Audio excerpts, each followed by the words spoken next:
Bonjour, aujourd'hui direction le soleil, la chaleur, la nature sauvage direction l'Afrique.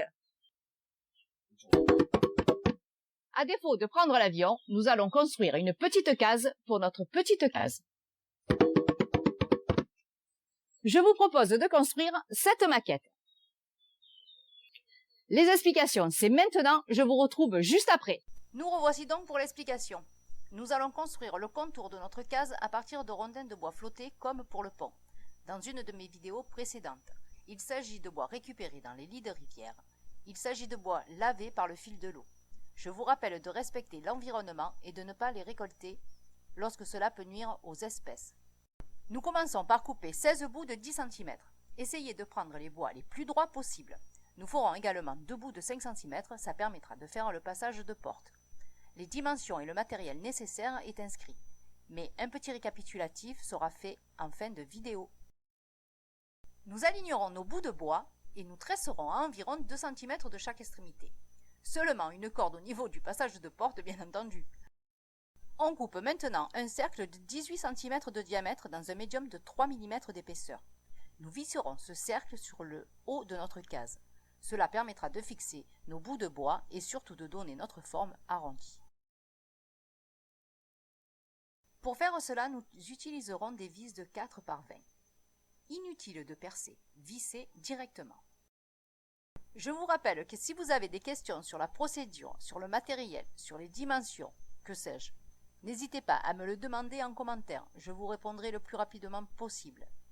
Aussi, si vous avez un sujet particulier que l'on pourrait traiter dans une future vidéo, laissez-le en commentaire également. Nous coupons maintenant une tranche de 3 cm dans une souche de 23 cm de diamètre environ. Cela fera notre sol, et nous restons dans le côté naturel de la chose. Si vous n'avez pas de souche, une planche fera tout à fait l'affaire, pas d'inquiétude. Il s'agit maintenant de fixer ce socle. Pour ce faire, nous perçons avec une mèche de 5 mm de diamètre un rondin sur 2, comme le montre la vidéo, et visser avec des vis de 4 par 50. Attention de bien visser de part et d'autre du passage de porte. Comme vous pouvez le constater, j'ai commencé par le sol, mais j'ai pu remarquer que cela était une erreur du coup. Je vous propose de ne pas faire la même erreur.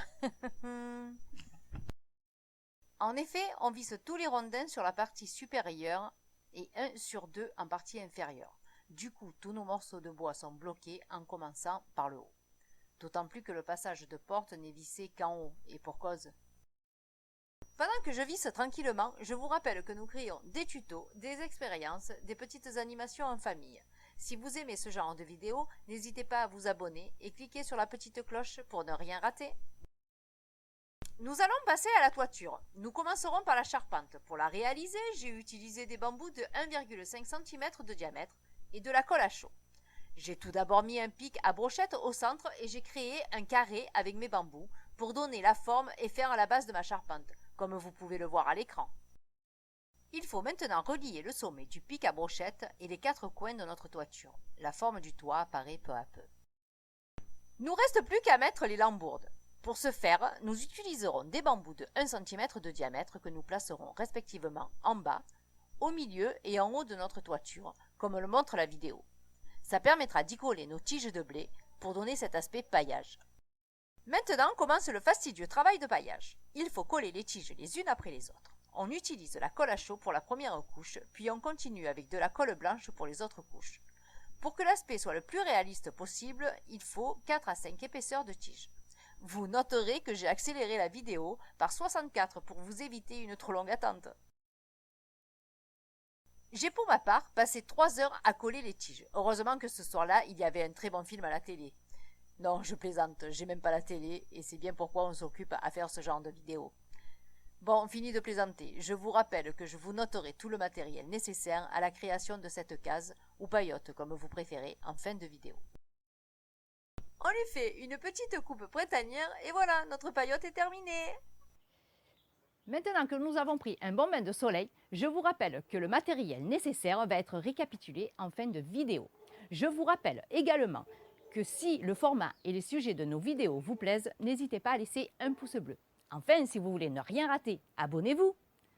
A très vite, je vous laisse avec la vidéo et la visite non guidée de notre case. Bonne journée! Pour réaliser cette case, il vous faudra 3 mètres de bois flotté de 2 ou 3 cm de diamètre, 2 mètres de bambou de 1,5 cm de diamètre, 2 mètres de bambou de 1 cm de diamètre, une souche de 23 cm, une cordelette et, comme vous l'avez constaté, beaucoup de tiges de blé.